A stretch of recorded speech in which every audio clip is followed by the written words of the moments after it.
नारद जी द्वारा तीर्थ यात्रा की महिमा का वर्णन। जन्मेजय ने पूछा, भगवान, मेरे परदादा अर्जुन के वियोग में शेष पांडवों ने काम्यक वन में किस प्रकार अपने दिन बिताए।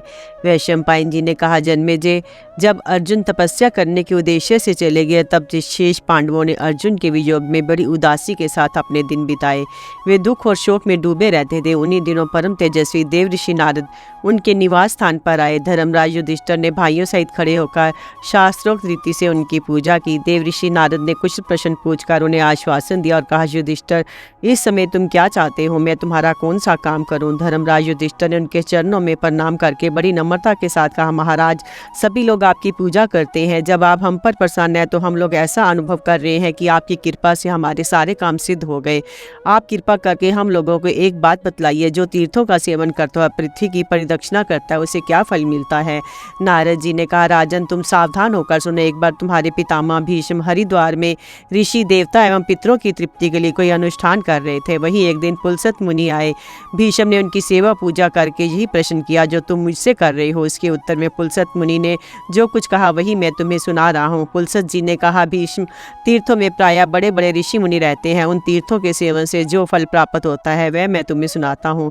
जिसके हाथ दान लेने और बुरे कर्म करने से अपवित्र नहीं है, जिसके पैर नियम पूर्वक पृथ्वी पर पड़ते हैं, अर्थात जीव जंतुओं को अपने नीचे न दबाकर दूसरों को सुख पहुंचाने के लिए चलते हैं, जिसका मन दूसरों के अनिष्ट चिंतन से बचा हुआ है, जिसकी विद्या मारन, मोहन, उच्चाटन आदि से युक्त एवं विवाद जननी हो, जिसकी तपस्या अंतःकरण की शुद्ध जगत कल्याण के लिए हो, जिसकी कृति और कीर्ति निष्कलंक हो, उसे तीर्थों का वह फल जिसका शास्त्रों में वर्णन है प्राप्त होता है। जो किसी प्रकार का दान नहीं लेता, जो कुछ मिल जाए उसी में संतुष्ट रहता है और साथ ही अहंकार भी नहीं करता, जो दम एवं कामना से रहित है, थोड़ा खाता और इंद्रियों को वश में रखता है, साथ ही समस्त पापों से बचा भी रहता है, जो कभी किसी पर क्रोध नहीं करता, स्वभाव से ही सत्य का पालन करता है, दृढ़ता से अपने नियमों में संलग्न रहता है और समस्त प्राणियों के सुख दुख को अपने शरीर के सुख दुख के समान ही समझता है, उसे शास्त्रोक्त तीर्थ फल की प्राप्ति होती है। तीर्थ यात्रा के द्वारा निर्धन मनुष्य भी बड़े बड़े यज्ञों का फल प्राप्त कर सकता है। मृत्यु लोक में भगवान का पुष्कर तीर्थ बहुत ही प्रसिद्ध है। पुष्कर में करोड़ों तीर्थ निवास करते हैं। आदित्य, वसु, रुद्र, साध्य, मरुदगण, गंधर्व, अपर्साएं सर्वदा वहां उपस्थित रहती हैं। बड़े बड़े देवता, दैत्य और ब्रह्म ऋषियों ने तपस्या करके वहां सिद्धि प्राप्त की है। जो उदार पुरुष मन से भी पुष्कर का स्मरण करता है उसके पाप नष्ट हो जाते हैं और स्वर्ग की प्राप्ति होती है। स्वयं ब्रह्मा जी बड़े प्रेम से पुष्कर में निवास करते हैं। इस तीर्थ में जो स्नान करता है और देवता पितरों को संतुष्ट करता है उसे अश्वमेध यज्ञ से भी 10 गुना फल मिलता है। जो पुष्करान्य तीर्थ में एक ब्राह्मण को भी भोजन कराता है उसे इस लोक और परलोक में सुख मिलता है। मनुष्य स्वयं शाक, कंदमूल, फल आदि जिस वस्तु से अपना जीवन निर्वाह करता है उसी वस्तु के द्वारा श्रद्धा के साथ ब्राह्मण को भोजन करावे, किसी से भी ईर्ष्या ना करे। जो ब्राह्मण, क्षत्रिय, वैश्य और शुद्ध परम पवित्र पुष्कर तीर्थ में स्नान करते हैं उन्हें फिर जन्म नहीं ग्रहण करना पड़ता। कार्तिक मास में पुष्कर तीर्थ में वास करने से अक्षय लोकों की प्राप्ति होती है। जो सायं और प्रातः काल दोनों हाथ जोड़कर पुष्कर क्षेत्र में आए हुए तीर्थों का स्मरण करता है उसे समस्त तीर्थों में स्नान करने का पुण्य प्राप्त होता है। स्त्री अथवा पुरुष ने अपनी आयु भर में जो पाप किया हो वह सब पुष्कर तीर्थ में स्नान करने मात्र से नष्ट हो जाता है। जैसे देवताओं में भगवान विष्णु प्रधान है वैसे ही तीर्थों में पुष्कर राज प्रधान है। इसी प्रकार अन्य तीर्थों का भी वर्णन करते हैं। पुलसत जी ने कहा, राजन, तीर्थ राज प्रयाग की महिमा का वर्णन सभी करते हैं, वहां अवश्य जाना चाहिए। उसमें ब्रह्मा आदि देवता, दिशाएं, दिक्पाल, लोकपाल, साध्य, पितृ, स्नत कुमार आदि परम ऋषि, अंगिरा आदि निर्मल ब्रह्म ऋषि, नाग, सुपर्ण, सिद्ध, नदी, समुद्र, गंधर्व और अप्सरा आदि सभी रहते हैं। ब्रह्मा के साथ स्वयं विष्णु भगवान भी वहां निवास करते हैं। प्रयाग क्षेत्र में अग्नि के 3 कुंड हैं, उनके बीचों बीच श्री गंगा जी प्रवाहित होती हैं। तीर्थ शिरोमणि सूर्य पुत्री यमुना जी भी आती हैं। वही लोक पावनी यमुना जी का गंगा जी के साथ संगम हुआ है। गंगा और यमुना के मध्य भाग को पृथ्वी की जांघ समझना चाहिए। प्रयाग पृथ्वी का जननेंद्रिय है। प्रयाग प्रतिष्ठान कंबल एवं अश्वतर नाग भोगवती तीर्थ ये प्रजापति की वेदी है। इनमें वेद और यज्ञ मूर्तिमान होकर रहते हैं। बड़े बड़े तपस्वी ऋषि प्रजापति की उपासना एवं चक्रवर्ती राजा यज्ञों के द्वारा देवताओं का यजन करते हैं। इसी से ये स्थान परम पवित्र है। ऋषि लोग कहते हैं कि प्रयाग समस्त तीर्थों से श्रेष्ठ है। प्रयाग की यात्रा से, प्रयाग के नाम संकीर्तन से और प्रयाग की मिट्टी के स्पर्श से मनुष्य के सारे पाप छूट जाते हैं। जो विश्व विख्यात गंगा यमुना के संगम में स्नान करता है उसे राजसूय एवं अश्वमेध यज्ञ का फल प्राप्त होता है। ये देवताओं की यज्ञ भूमि है। यहाँ थोड़ा सा का भी दान करने से बहुत बड़े दान का फल मिलता है। यद्यपि वेद में और लोक व्यवहार में हठपूर्वक मृत्यु को बहुत बुरा कहा गया है, फिर भी प्रयाग की मृत्यु के संबंध में ऐसी बात नहीं सोचनी चाहिए। प्रयाग में सदा सर्वदा 60 करोड़ 10,000 तीर्थों का सानिध्य रहता है।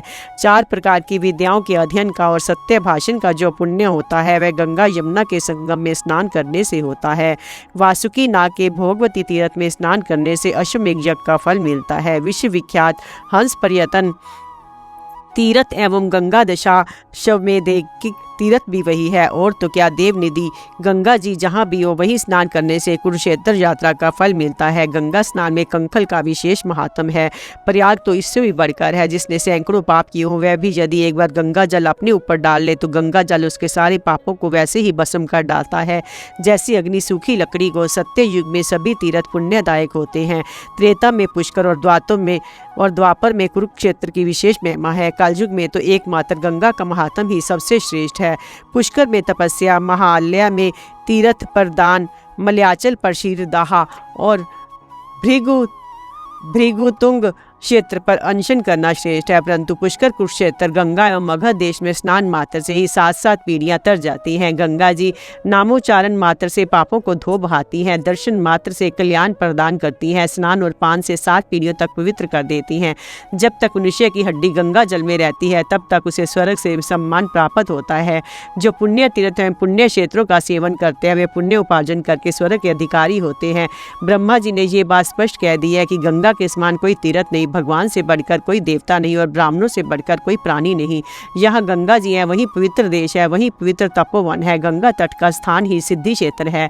भीष्म मैंने जो तीर्थ यात्रा का वर्णन किया है वह सत्य है। इसे ब्राह्मण, क्षत्रिय, वैश्य, सत्पुरुष, पुत्र, मित्र, शिष्य और सेवकों को गोपनीय से गोपनीय निधि के रूप में कान में बतलाना चाहिए। इस महात्म के वर्णन एवं श्रवण से बहुत फल मिलता है। इससे शुद्ध बुद्धि उत्पन्न होती है। इससे चारों वर्णों के लोगों की इच्छा पूरी होती है। मैंने जिन तीर्थों का वर्णन किया है उनमें से जहाँ जाना संभव ना हो वहाँ मानसिक यात्रा करनी चाहिए। उसमें बड़े बड़े देवता और ऋषियों ने स्नान किया है। भीष्म, तुम श्रद्धापूर्वक शास्त्रोक्त नियम अनुसार इंद्रियों को शुद्ध रखते हुए तीर्थों की यात्रा करो और अपना पुण्य बढ़ाओ। शास्त्रदर्शी सत्पुरुष उन तीर्थों का प्राप्त कर सकते हैं। नियमहीन, असंयमी, अपवित्र एवं चोर उन तीर्थों का उपलब्धि नहीं कर सकते। तुम सदाचारी एवं धर्म के मर्मज्ञ हो। तुम्हारे धर्म पालन के प्रताप से सभी तृप्त हो रहे हैं। तुमने तो देवता, पितृ, ऋषि आदि सभी को तीर्थ स्नान करा दिया है। तुम्हें श्रेष्ठ लोक और महान कीर्ति की प्राप्ति होगी। धर्मराज भीष्म पितामह से इतना कहकर पुलसत मुनि वहां अंतर ध्यान हो गए। भीष्म पितामह ने विधि पूर्वक तीर्थ यात्रा की। जो इस विधि से पृथ्वी की परिक्रमा करता है उसे 100 अश्वमेघों का फल मिलता है। तुम तो अकेले नहीं, इन ऋषियों को भी तीर्थ में ले जाओगे, इसलिए तुम्हें 8 गुना फल प्राप्त होगा। बहुत से तीर्थों को राक्षसों ने रोक रखा है, वहां केवल तुम ही लोग जा सकते हो। तीर्थों में वाल्मीकि, कश्यप, दत्तात्रेय, कुंड जठर, विश्वामित्र, गौतम, असित, देवल, मार्कंडे, गालव, भरद्वाज, वशिष्ठ मुनि, उद्दालक, शौनक, व्यास, शुकदेव, दुर्वासा, जाबाल आदि बड़े बड़े तपस्वी ऋषि तुम्हारी प्रतीक्षा कर रहे हैं। तुम उन लोगों को साथ लेते हुए सब तीर्थों में जाओ। परम तेजस्वी लोमश ऋषि भी तुम्हारे पास आएंगे, उन्हें भी ले लो। मैं भी चलूंगा। तुम याति और पुरवा के समान यशस्वी धर्मात्मा हो। तुम राजा भगीरथ और लोकाभिमान राम के समान समस्त राजाओं से श्रेष्ठ हो। मनु, इक्ष्वाकु, पुरु, पृथु और इंद्र के समान यशस्वी तथा प्रजा पालक हो। तुम अपने शत्रु पर विजय प्राप्त करके प्रजा पालन करोगे और धर्म के अनुसार पृथ्वी का साम्राज्य भोग करते हुए कार्तवीर्य अर्जुन के समान कीर्तिमान होवोगे। इस प्रकार धर्मराज युधिष्ठिर से कहकर देवर्षि नारद वहीं अंतर ध्यान हो गए। धर्मात्मा युधिष्ठिर तीर्थों के संबंध में चिंतन करने लगे। धौम्य द्वारा तीर्थों का वर्णन। वैशंपायन जी कहते हैं, जन्मेजय, धर्मराज युधिष्ठिर ने देवऋषि नारद से तीर्थों का महात्म सुनकर अपने भाइयों से सलाह की और उनकी सम्मति जानकर वे अपने पुरोहित धौम्य के पास गए और बोले, भगवान, मेरा भाई अर्जुन बड़ा ही घोर वीर एवं पराक्रमी है। मैंने अपने उद्योगी, साहसी, शक्तिशाली एवं तपोधन भाई को अस्त्र विद्या प्राप्त करने के लिए वन में भेज दिया है। मैं तो ऐसा समझता हूँ कि अर्जुन और श्री कृष्ण भगवान नर और नारायण के अवतार हैं। परम समर्थ भगवान वेद व्यास भी ऐसा कहते हैं। इन दोनों में समग्र ऐश्वर्य, ज्ञान, कीर्ति, लक्ष्मी, वैराग्य और धर्म ये 6 भाग नित्य निवास करते हैं, इसलिए इन्हें भगवान कहते हैं। स्वयं देवऋषि नारद भी ये बात कहते हैं और उनकी प्रशंसा करते हैं। अर्जुन की शक्ति और अधिकार समझकर ही मैंने उसे देवराज इंद्र के पास अस्त्र विद्या ग्रहण करने के लिए भेजा है। ये तो अर्जुन की बात हुई। कौरवों का ध्यान आते ही सबसे पहले भीष्म पितामह और द्रोणाचार्य पर दृष्टि जाती है। अश्वत्थामा और कृपाचार्य भी दुर्जय हैं। दुर्योधन ने पहले से इन महारथियों को अपनी ओर से लड़ने का वचन लेकर बांध रखा है। सूत पुत्र कर्ण भी महारथी है और दिव्य अस्त्रों का प्रयोग करना जानता है, परंतु मेरा विश्वास है कि भगवान श्री कृष्ण की सहायता से परपुरंजय धनंजय इंद्र से अस्त्र विद्या सीख आने के बाद सब लोगों के लिए अकेला ही प्राप्त होगा। अर्जुन के अतिरिक्त हमारे लिए कोई सहारा नहीं है। हम लोग अर्जुन की बात जोते हुए ही यहाँ निवास कर रहे हैं। उसकी शूरता और सामर्थ्य पर हमारा विश्वास है। हम सभी अर्जुन के लिए चंचल हैं। हमारा आप कृपा करके कोई ऐसा पवित्र और रमणीय वन बतलाइए जिसमें अन्न फल फूल आदि की अधिकता हो एवं पुण्य आत्मा सत्पुरुष रहते हो। हम लोग वहीं चलकर कुछ दिनों तक रहे और अर्जुन की प्रतीक्षा करें। पुरोहित धौम्य ने कहा, धर्मराज युधिष्ठिर, मैं तुम्हें पवित्र आश्रम, तीर्थ और पर्वतों का वर्णन सुनाता हूँ। उसके श्रवण से द्रौपदी की और तुम लोगों की उदासी दूर हो जाएगी। तीर्थों का महात्म श्रवण करने से पुण्य होता है और तदंतर यदि उनकी यात्रा की जाए तो 100 गुना अधिक पुण्य होता है। अब मैं अपनी स्मृति के अनुसार पूर्व दिशा के राज ऋषि सेवित तीर्थों का सेवन करता हूँ। नैमिषारण्य तीर्थ का नाम तो तुमने सुना ही होगा। वहाँ देवताओं के अलग अलग बहुत से क्षेत्र हैं। वह तीर्थ परम पवित्र पुण्यप्रद और रमणीय गोमती नदी के तट पर स्थित है। वह देवताओं की यज्ञ भूमि है और बड़े बड़े देव ऋषि उसका सेवन करते हैं। गया के संबंध में प्राचीन विद्वानों ने कहा कि मनुष्य के बहुत से पुत्र हो तो अच्छा है, क्योंकि युद्ध में यदि उनमें से कोई एक भी गया क्षेत्र में जाकर पिंडदान कर दे, अश्वमेध यज्ञ कर दे अथवा नीर वर्षोत्सव कर दे तो उसके पहले पीछे की 10-10 पीढ़ियों का उद्धार हो जाता है। गया क्षेत्र में एक महानदी नाम का और गया शीर नाम का तीर्थ स्थान है। वह महानदी फल्गु है। एक अक्षयवट नाम का महावट है जहाँ पिंडदान करने से अक्षय फल मिलता है। विश्वामित्र की तपस्या का स्थान कौशिकी नदी, जहाँ उन्होंने ब्राह्मण तब प्राप्त किया है, पूर्व दिशा में ही है। पुण्य सलीला भगवती भगीरथी की विशाल धारा भी पूर्व दिशा में ही है। उसके तट पर बड़ी बड़ी दक्षिणाएं देकर राजा भगीरथ ने बहुत से यज्ञ किए थे। गंगा और यमुना का विश्व विख्यात संगम स्थान प्रयाग है। वह परम पवित्र और पुण्यप्रद है। बड़े बड़े ऋषि उसकी सेवा करते हैं। सर्वात्मा ब्रह्मा जी ने वहाँ बहुत से यज्ञ किए थे, इसलिए उसका नाम प्रयाग पड़ा है। अगस्त मुनि का उत्तम आश्रम और बड़े बड़े तपस्वियों से परिपूर्ण तपोवन भी पूर्व दिशा में ही है। कालंजर पर्वत पर हिरण्य बिंदु आश्रम है। अगस्त पर्वत बड़ा रमणीय, पवित्र एवं कल्याण साधना के उपयुक्त है। परशुराम का तपस्या क्षेत्र महेंद्र पर्वत, जिस पर ब्रह्मा ने यज्ञ किया था, उधर ही है। बाहुधा और नंदा नाम की नदियां भी वही हैं। दक्षिण दिशा में गोदावरी नाम की पवित्र नदी बहती है। उस नदी का जल मंगल में एवं तपस्वियों के द्वारा सेवित है। उसके तट पर बड़े बड़े ऋषियों के आश्रम हैं। वेना और भागीरथी नदियों के जल में बड़े पवित्र हैं। उधर ही राजा नृक की पियोशनी नदी भी है। पियोशनी नदी का जल पात्र में पृथ्वी पर अथवा वायु के द्वारा उड़कर शरीर का स्पर्श कर ले तो जीवन भर के पाप नष्ट हो जाते हैं। एक और गंगा आदि सब नदियों का रखा जाए, दूसरी और परम पवित्र पियोशनी का तो पियोशनी नदी ही सबसे बढ़कर होगी, ऐसा मेरा विचार है। द्रविड़ देश के अंतर्गत पांड्या तीर्थ में अगस्त तीर्थ, वरुण तीर्थ और कुमारी तीर्थ भी है। ताम्रपर्णी नदी, गोकर्ण आश्रम, अगस्त आश्रम आदि भी बहुत ही पुण्यप्रद और रमणीय हैं। सौराष्ट्र देश में बड़े ही महिमा में आश्रम, देव मंदिर, नदियाँ और सरोवर हैं। सौराष्ट्र देश के चमसो भेदन और प्रभास तीर्थ क्षेत्र तो विश्व विश्रुत है। पिंडराक तीर्थ एवं उज्जैन पर्वत भी है। सौराष्ट्र देश में ही द्वारका भी है, जिसमें पुराण पुरुषोत्तम स्वयं भगवान श्री कृष्ण निवास करते हैं। वे सनातन धर्म के मूर्तिमान स्वरूप है। वेदज्ञ और ब्रह्मज्ञ महात्मा वास्तव में श्री कृष्ण वही स्वरूप बतलाते हैं। कमल नयन भगवान श्री कृष्ण पवित्रों में पवित्र, पुण्यों में पुण्य, मंगलों में मंगल और देवताओं में देवता हैं। वे क्षर अक्षर और पुरुषोत्तम सब कुछ हैं। उनका स्वरूप अचिंत्य एवं अनिवर्चनीय है। वे ही प्रभु द्वारका में निवास करते हैं। पश्चिम दिशा में आनर्त देश के अंतर्गत बहुत से पवित्र और पुण्यप्रद देव मंदिर तथा तीर्थ हैं। वहाँ पुण्य सलीला नर्मदा नदी है। उसकी गति पश्चिम की ओर है। उसके तट पर बड़े सुंदर सुंदर वृक्ष, झाड़ियाँ एवं जंगल हैं। तीनों लोकों के पवित्र तीर्थ, देव मंदिर, नदी, वन, पर्वत, ब्रह्मा आदि देवता, ऋषि, महर्षि, सिद्धचारण और बड़े बड़े पुण्य आत्मा प्रतिदिन नर्मदा के पवित्र जल में स्नान करने के लिए आते हैं। नर्मदा तट पर ही विश्वा मुनि का आश्रम है, जहाँ कुबेर का जन्म हुआ था। वैदुर्य शिखर नामक पर्वत भी नर्मदा तट पर ही है। उधर केतुमाला, मेध्या नदी और गंगा द्वार, ये 3 तीर्थ हैं। सैंधवारण्य नाम का एक पवित्र वन है। उसमें तपस्वी ब्राह्मण रहते हैं। ब्रह्मा का पुण्यदायक सरोवर पुष्कर भी बहुत प्रसिद्ध है। वह कर्म मार्ग को त्याग कर ज्ञान मार्ग पर आरूढ़ होने वाले ऋषियों का पवित्र आश्रम है। उसके संबंध में स्वयं ब्रह्मा जी ने कहा है कि जो मनस्वी पुरुष मन से भी पुष्कर तीर्थ की यात्रा की इच्छा करता है, उसके सारे पाप नष्ट हो जाते हैं। अंत में उसे स्वर्ग की प्राप्ति होती है। उत्तर दिशा में परम पवित्र सरस्वती नदी के तट पर बहुत से तीर्थ हैं। यमुना नदी का उद्गम भी उत्तर दिशा में ही है। पलक्षात्व आवर्तन नाम के मंगलमय तीर्थ में यज्ञ करके सरस्वती नदी में अभृत स्नान किया जाता है, फिर स्वर्ग की प्राप्ति होती है। अग्निशीर तीर्थ भी वही है। सरस्वती नदी के तट पर बालखिलिया ऋषियों ने यज्ञ किया था। सत्पुरुष उसकी महिमा का बखान करते हैं। दृष्टवती नदी, नैग्रोध, पांचाल्य, दालभ्य घोष और दालभ्य नाम के आश्रम भी वही हैं। उत्तर के पर्वतों में से एक पर्वत को फोड़कर गंगा जी निकली थी। उसी स्थान का नाम गंगा द्वार है। उस पवित्र तीर्थ में बड़े बड़े ब्रह्म ऋषि निवास करते हैं। कंखल में सनत कुमार का निवास स्थान है। पुरु पर्वत भी वही है। भृगु मुनि की तपस्या का स्थान भृगुतुंग महापर्वत भी है। भगवान नारायण सर्वज्ञ, सर्वव्यापक, सर्वशक्तिमान एवं पुरुषोत्तम है। उनकी कीर्ति बड़ी मंगलमयी है। उनकी विशाला नाम की नगरी बद्रिका आश्रम के पास है। विशाला नगरी तीनों लोकों में परम पवित्र और प्रसिद्ध है। बद्रिका आश्रम के पास पहले ठंड एवं गर्म जल की गंगा बहती थी। उनमें सोने की रेत चमका करती थी। बड़े बड़े ऋषि मुनि, देवी देवता भगवान नारायण को नमस्कार करने के लिए उस आश्रम में जाते हैं। स्वयं परमात्मा का निवास स्थान होने के कारण उस तीर्थ में जगत के संपूर्ण तीर्थ और देव मंदिर निवास करते हैं। वह पुण्य क्षेत्र तीर्थ एवं तपोवन पर ब्रह्म स्वरूप है, क्योंकि देवादिदेव निखिल लोक महेश्वर परमेश्वर स्वयं उस आश्रम में निवास करते हैं। परमात्मा के परम स्वरूप को जो पहचान लेता है उसे कभी किसी प्रकार का शोक नहीं होता। उन्हीं भगवान के निवास स्थान विशाला बद्रिका आश्रम में बड़े बड़े देव ऋषि, सिद्ध और तपस्वी निवास करते हैं। अवश्य ही वह तीर्थ अन्य पवित्र तीर्थों से भी परम पवित्र है। धर्मराज, तुम श्रेष्ठ ब्राह्मणों और भाइयों के साथ तीर्थों का यात्रा करो। तुम्हारे मन का दुख मिटेगा और अभिलाषा पूर्ण होगी।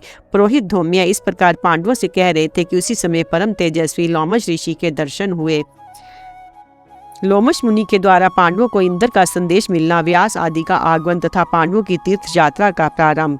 वैशंपायन जी कहते हैं, जन्मेजय, युधिष्ठिर आदि सभी पांडव, ब्राह्मण सेवक सबके सब लोमश मुनि की आवा भगत में जुट गए। सेवा सत्कार हो जाने के पश्चात युधिष्ठिर ने पूछा कि भगवान, किस उद्देश्य से आपका शुभ आगमन हुआ है? लोमश मुनि ने प्रसन्नता के साथ प्रिय वाणी से कहा, पांडु नंदन, मैं स्वच्छंद रूप से स्वेच्छा अनुसार सब लोकों में घूमता रहता हूँ।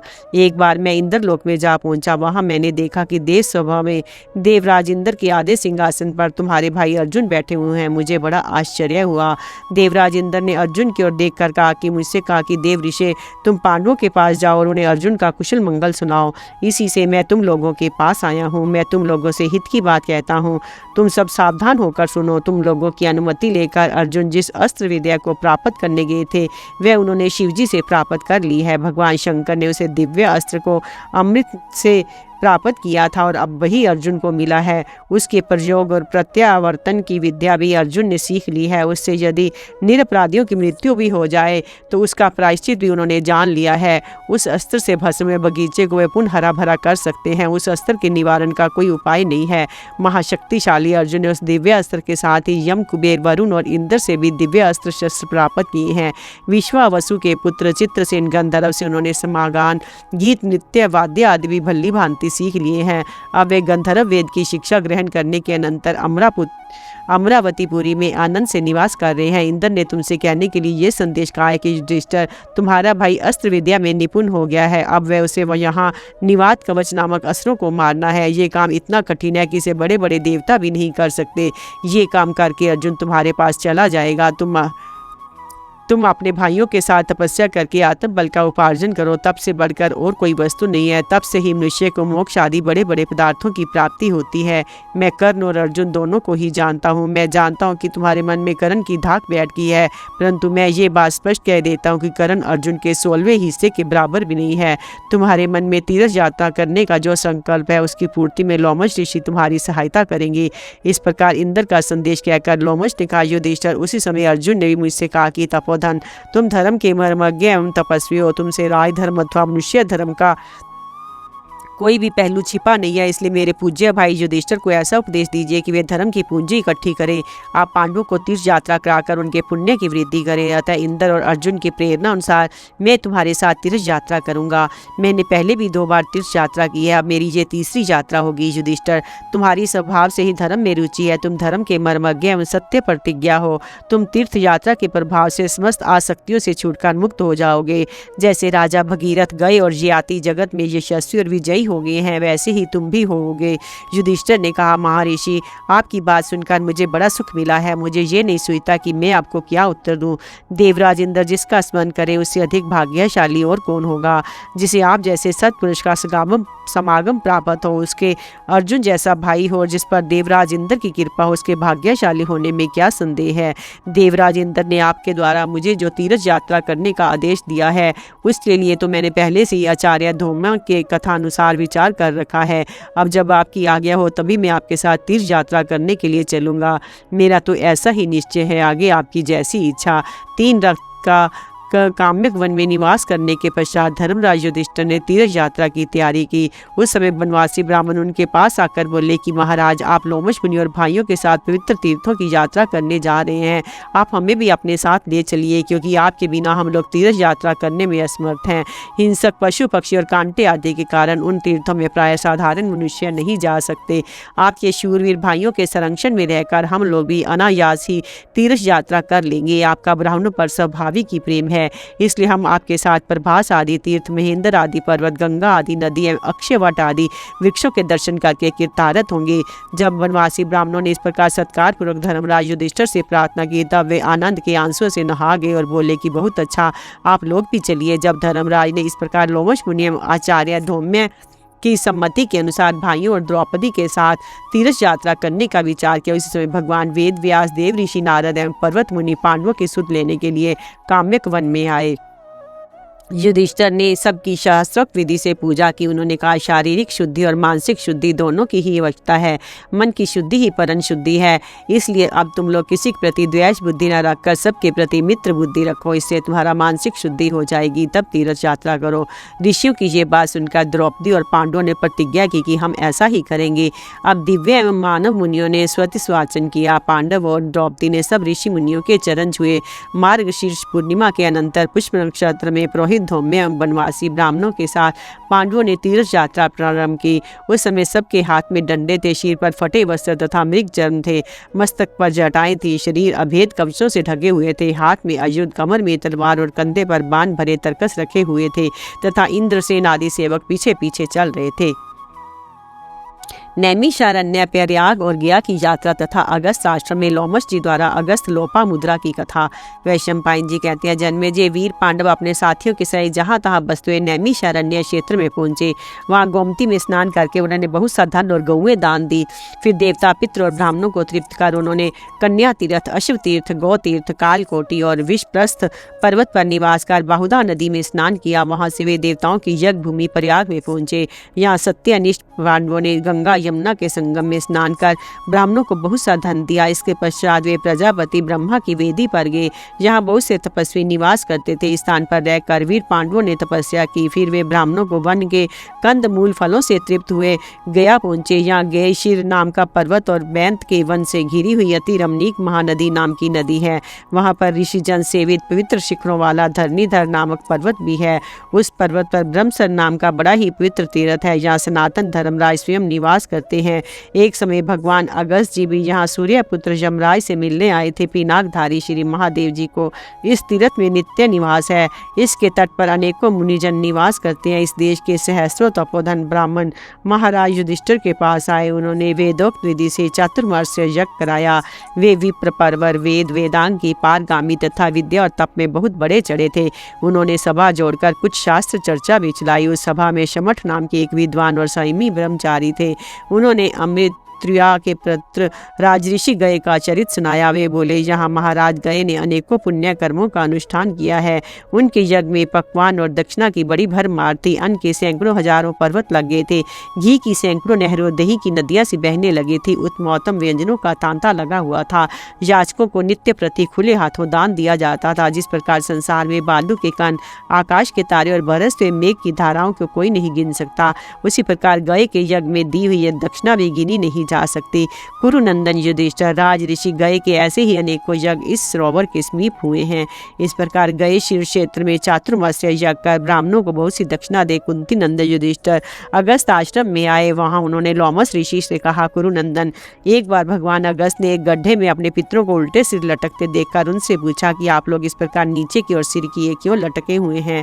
तब उन वेदवादी मुनियों ने कहा कि हम तुम्हारे ही पितृगण हैं और पुत्र होने की आशा लगाए इस गड्ढे में लटके हुए हैं।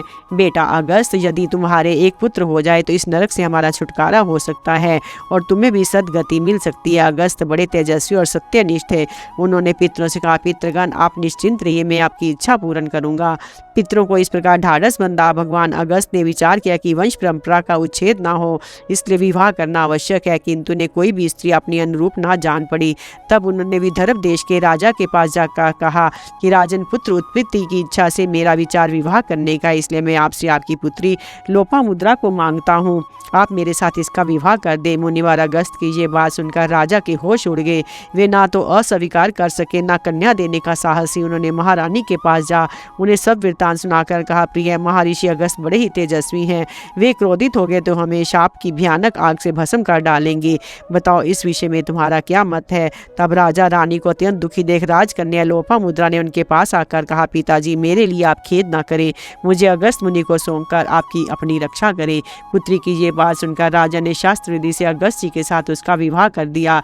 पत्नी मिल जाने पर अगस्त जी ने उससे कहा, देवी, तुम इन बहुमूल्य वस्त्र आभूषणों को त्याग दो। तब लोपामुद्रा ने अपनी दर्शनीय बहुमूल्य और महीन वस्त्रों को वही उतार दिया तथा चीर पेड़ की छाल के साथ मृग चर्म धारण करके वे अपने पति के समान व्रत और नियमों का पालन करने लगी। तदंतर भगवान अगस्त हरिद्वार क्षेत्र में आकर अपनी अनुगता भार्या के सहित घोर तपस्या करने लगे।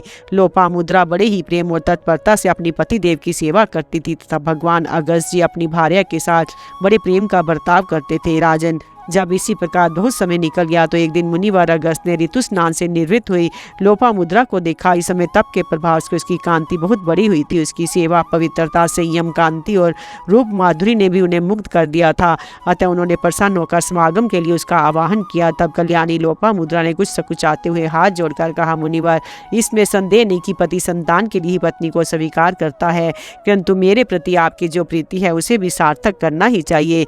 मेरी इच्छा है कि अपने पिता के महलों में जिस प्रकार के सुंदर वेशभूष से विभूषित रहती थी वैसे ही यहाँ भी रहूं, तब आपके साथ मेरा समागम हो। साथ ही आप भी बहुमूल्य हार और आभूषणों से विभूषित हो। इन काशाय वस्त्रों का धारण करके तो मैं समागम नहीं करूंगी। ये तप का बाना बड़ा पवित्र है, इसे किसी भी प्रकार संभोग आदि के द्वारा अपवित्र नहीं करना चाहिए। अगस्त जी ने कहा, लोपामुद्रे, तुम्हारे पिताजी के घर में जो धन था वह ना तुम्हारे पास है ना मेरे पास है, फिर ऐसा कैसे हो सकता है। लोपामुद्रा बोली, तपोधन, इस जीवलोक में जितना धन है उस सब को आप अपने तप के प्रभाव से एक क्षण में ही प्राप्त कर सकते हैं। अगस्त जी बोले, प्रिय, तुम जो कहती हो सो ठीक है, किंतु ऐसा करने से तप का जो क्षय होगा। तुम कोई ऐसी बात बताओ जिसमें मेरा तप क्षीण न हो। लोपामुद्रा ने कहा, तपोधन, मैं आपके तप को भी नष्ट नहीं करना चाहती, इसलिए आप उसकी रक्षा करते हुए मेरी कामना पूर्ण करें। तब अगस्त जी बोले, सुभगे, यदि तुमने अपने मन में ऐश्वर्य भोगने का निश्चय किया तो तुम यहाँ रहकर इच्छा अनुसार धर्म का आचरण करो, मैं तुम्हारे लिए धन लेने बाहर जाता हूँ। लोपामुद्रा से ऐसे कह महर्षि अगस्त धन मांगने के लिए महाराज श्रुतवा के पास चले। उनके आने का समाचार पाकर राजा श्रुतवा मंत्रियों के सहित उनकी आगवानी के लिए अपने राज्य की सीमा तक आया। उन्हें आदरपूर्वक नगर में ले जाकर विधिवत अर्घ्य अर्पण किया। फिर उसने हाथ जोड़कर अत्यंत विनयपूर्वक उनके आगमन का कारण पूछा। तब अगस्त जी ने कहा, राजन, मैं धन की इच्छा से आपके पास आया हूँ, अतः आपके जो धन दूसरों को कष्ट पहुंचाए बिना मिला हो उसी में यथाशक्ति दीजिए। अगस्त जी की बात सुनकर राजा ने अपना सारा आय व्यय का हिसाब उनके आगे रख दिया और कहा कि इसमें से आप जो धन लेना उचित समझे वही ले लें। अगस्त जी ने देखा कि उस हिसाब में आय व्यय का लेखा बराबर था, इसलिए ये सोचकर कि इसमें थोड़ा सा भी धन लेने से प्राणियों को दुख होगा, उन्होंने कुछ नहीं लिया। फिर वे श्रुतवा के साथ लेकर वृद्ध नशव के पास चले। वृद्ध नशव ने अपनी राज्य की सीमा पर आकर उन दोनों का विधिवत स्वागत किया। उन्हें घर ले जाकर अर्घ्य और पाद्य दिया तथा उनकी आज्ञा पाकर वहां पधारने का प्रयोजन पूछा। तब अगस्त जी ने कहा, राजन, हम दोनों आपके पास धन लेने की इच्छा से आए हैं, अतः तुम दूसरों को पीड़ा ना पहुंचाकर प्राप्त किए हुए धन में से हमें यथासंभव भाग दे दो। अगस्त जी की बात सुनकर राजा ने उन्हें आय व्यय का हिसाब दिखा दिया और कहा कि इसमें जो धन अधिक हो वह आप ले लीजिए। समदृष्टि अगस्त जी ने आय व्यय का लेखा बराबर देखकर विचार किया कि इसमें कुछ भी लेने से प्राणियों को दुख ही होगा, इसलिए से वहां धन लेने का संकल्प छोड़कर वे तीनों पुरुकुत्स के पुत्र महान धनवान राजा त्रसदस्यु के पास चले। इक्ष्वाकु कुलभूषण महाराज त्रसदस्यु ने भी उसी प्रकार उनका स्वागत किया। वहाँ भी आय व्यय का जोड़ समान देकर उन्होंने धन नहीं लिया। तब उन सब राजाओं ने आपस में विचार करके कहा कि मुनिवर, इस समय संसार में इलवल नाम का एक दैत्य बड़ा धनवान है, इसके सिवा हम सब लोग भी तो धन की इच्छा रखने वाले हैं। अतः वे सब मिलकर इलवल के पास चले। इलवल को जब मालूम कि महर्षि अगस्त राजाओं को साथ लिए आ रहे हैं तो उसने अपने मंत्रियों के सहित राज्य की सीमा पर जाकर उनका सत्कार किया। फिर हाथ जोड़कर पूछा, आप लोगों ने इधर कैसे कृपा की है, कहिए मैं आपकी क्या सेवा करूं। तब अगस्त जी ने हंसकर कहा, असुरराज, हम आपको बड़ा सामर्थ्यवान और धन कुबेर समझते हैं। मेरे साथ जो राजा लोग हैं ये तो विशेष धनी नहीं है और मुझे धन की बड़ी आवश्यकता है। अतः दूसरों को कष्ट पहुंचाए बिना जो न्याय युक्त धन आपको मिला हो उसे अपने धन का कुछ भाग यथाशक्ति हमें दीजिए। ये सुनकर इलवल ने मुनिवर को प्रणाम करके कहा कि मुनिवर, मैं जितना धन देना चाहता हूँ यदि आप मेरे उस मनोभावना को बता दें तो मैं आपको धन दे दूंगा। अगस्त जी बोले, असुरराज, तुम प्रत्येक राजा को 10,000 गौवें और इतनी ही स्वर्ण मुद्राएं देना चाहते हो तो मुझे इससे दूनी गौवें और स्वर्ण मुद्रा, एक सोने का रथ और मन के समान वेगवान 2 घोड़े देने की तुम्हारी इच्छा है। तुम पता लगाकर देखो, ये सामने वाला रथ सोने का ही है। ये सुनकर उस दैत्य ने उन्हें बहुत सा धन दिया। उस रथ में जुटे हुए वीराव और सुराव नाम के घोड़े तुरंत ही संपूर्ण धन और राजाओं के सहित अगस्त जी उनके आश्रम पर ले आए। फिर अगस्त जी की आज्ञा पाकर राजा लोग अपने अपने देशों को चले गए। अगस्त जी ने लोपामुद्रा की समस्त कामनाएं पूर्ण की। तब लोपामुद्रा ने कहा, भगवान, आपने मेरी समस्त कामनाएं पूर्ण कर दी, अब आप मेरे गर्भ से एक पराक्रमी पुत्र उत्पन्न करें। अगस्त जी बोले, सुंदरी, मैं तुम्हारे सदाचार से बहुत प्रसन्न हूँ, इसलिए तुम्हारी संतति के विषय में मेरा जैसा विचार है उसे कहता हूँ, सुनो। बताओ, तुम्हारे सहस्त्र पुत्र हो या सहस्त्र पुत्रों के समान 100 पुत्र हों, अथवा 100 के समान 10 पुत्र हों, या सहस्रों को परास्त कर देने वाला केवल एक ही पुत्र हो। लोपामुद्रा ने कहा, तब बुधन, मुझे तो सहस्रों की बराबरी करने वाला एक ही पुत्र दीजिए। बहुत से अयोग्य पुरुषों से तो एक ही योग्य और विद्वान पुरुष अच्छा है। इस पर मुनिमन अगस्त ने बहुत अच्छा कह ऋतु काल आने पर अपनी सहधर्मिणी के साथ समागम किया। गर्भाधान के पश्चात वे वन में चले गए। उनके वन में चले जाने पर 7 वर्ष तक वह गर्भ पेट में ही बढ़ता रहा। जब 7वां वर्ष भी समाप्त हो गया तो लोपामुद्रा के गर्भ से दृढ़ सियु नाम का एक बड़ा ही बुद्धिमान और तेजस्वी बालक उत्पन्न हुआ। ये परम तेजस्वी तथा सांगोपांग वेद और उपनिषदों का पाठ करने वाला था। उसका जन्म होने पर अगस्त जी के पितरों को उनके अभीष्ट लोक प्राप्त हो गए। तभी से पृथ्वी पर यह स्थान अगस्त आश्रम के नाम से प्रसिद्ध हुआ। राजन, ये आश्रम अनेकों रमणीय गुणों से संपन्न है। देखो, इसके समीप ये परम पितर भागीरथी प्रवाहित हो रही है। बड़े बड़े देवता और गंधर्व भी इसका सेवन करते हैं। ये भृगु तीरथ तीनों लोकों में प्रसिद्ध है। भगवान श्री राम ने भृगु नंदन परशुराम के तेज को कुंठित कर दिया था। उसे उन्होंने इसी तीर्थ में स्नान करके पुनः प्राप्त किया था। इस समय तुम्हारा तेज भी दुर्योधन ने हर लिया है, सो तुम इस तीर्थ में स्नान करके उसे प्राप्त करो। परशुराम के तेजोहीन होने तथा पुण्य तेज प्राप्त करने का प्रसंग। वैशंपायन जी कहते हैं, राजन, महर्षि लोमश की ये बात सुनकर महाराज युधिष्ठिर ने भाइयों और द्रौपदी के सहित उस तीर्थ में स्नान करके अपने पितृ और देवताओं को संतुष्ट किया। उसमें स्नान करने से उनका तेजस्वी शरीर और भी कांतिमान प्रतीत होने लगा और वे शत्रु के लिए दुर्जय हो गए। फिर पांडुनंदन युधिष्ठिर ने लोमश जी से पूछा, भगवान, कृपा करके बताए कि परशुराम जी के शरीर का तेज क्यों क्षीण हो गया था और वह उन्हें फिर किस प्रकार प्राप्त हुआ। लोमश जी बोले, महाराज, मैं आपको भगवान श्री राम और मतिमान परशु जी का चरित्र सुनाता हूँ, आप सावधान होकर सुनिए। महात्मा दशरथ जी के यहाँ पुत्र रूप से स्वयं भगवान विष्णु ने ही रावण के वध के लिए राम अवतार धारण किया था। दशरथ नंदन श्री राम ने बाल्यकाल में अनेकों अद्भुत पराक्रम किए थे। उनका सुयश सुनकर रेणुका सुवन भृगुवर्या परशुराम जी को बड़ा कौतूहल हुआ और वे अपने शत्रुओं का संहार करने वाले दिव्य धनुष ले उनके पराक्रमी परीक्षा के लिए अयोध्यापुरी में आए। जब दशरथ जी ने का आगमन का समाचार सुना तो उन्होंने राजकुमार राम को सबके आगे रखकर अपने राज्य की सीमा पर भेजा। राम जी को प्रसन्न वदन और शस्त्र अस्त्र से सुसज्जित देख परशुराम जी ने कहा, राजकुमार, मेरा ये धनुष काल के समान कराल है, यदि तुम में बल हो तो इसे चढ़ाओ। तब श्री रामचंद्र जी ने परशुराम जी के हाथ से वह धनुष्य ले लिया और खेल ही खेल में उसे चढ़ा दिया। फिर मुस्कुराते हुए उसकी प्रत्यंचा की टंकार की। उसके शब्द से समस्त प्राणी ऐसे भयभीत हो गए मानो उन पर वज्र टूट पड़ा हो। इसके पश्चात उन्होंने परशुराम जी से कहा, ब्राह्मण लीजिए, आपका धनुष तो चढ़ा दिया, अब और क्या सेवा करूं। तब परशुराम जी ने उन्हें एक दिव्य बाण देकर कहा कि इसे धनुष पर रखकर उसे कान तक खींच कर दिखाओ। ये सुनकर श्री रामचंद्र जी का, भृगुनंदन, आप बड़े अभिमानी जान पड़ते हैं। मैं आपकी बातें सुनकर भी अनसुनी कर रहा हूँ। आपने अपने पितामह ऋचिक की कृपा से विशेषतः क्षत्रियों का हराकर ही ये तेज प्राप्त किया है। निश्चय इसी पर आप मेरा भी तिरस्कार कर रहे हैं। अच्छा, मैं आपको दिव्य नेत्र देता हूँ, उनसे आप मेरे स्वरूप को देखिए। तब भृगु श्रेष्ठ परशुराम जी ने भगवान श्री राम के शरीर में आदित्य, वसु, रुद्र, साध्य, मरुदगण, पितृ, अग्नि, नक्षत्र, ग्रह, गंधर्व, राक्षस, यक्ष, नदियां, तीर्थ, बालखिल्या आदि ब्रह्मभूत, सनातन, मुनिवर, देव, ऋषि तथा संपूर्ण समुद्र और पर्वतों को देखा। इनके सिवा उन्हें उसमें उपनिषदों के सहित वेद, वष्टकार और यज्ञ याग आदि के सहित सजीव साम श्रुतियाँ और धनुवेद तथा मेघ वर्षा और विद्युत भी दिखाई दिए। फिर भगवान श्री राम ने वह बाण छोड़ा तो बड़ी बड़ी लपटों के सहित सूखा वज्रपात होने लगा। सारा भूमंडल धूल वर्षा और मेघ वर्षा से छा गया। पृथ्वी कांपने लगी तथा सर्वत्र भीषण आघात और भयंकर शब्द होने लगा। रामचंद्र जी की भुजाओं से छूटे उस बाण ने परशुराम जी को भी व्याकुल कर दिया। केवल उनका तेज हरकर वह फिर राम जी के पास लौट आया। जब उन्हें कुछ चेत हुआ तो उनके शरीर में मानो प्राणों का संचार हो गया। उन्होंने भगवान विष्णु के अंशरूप भगवान श्री राम को प्रणाम किया। फिर उनकी आज्ञा पाकर वे महेंद्र पर्वत पर चले गए।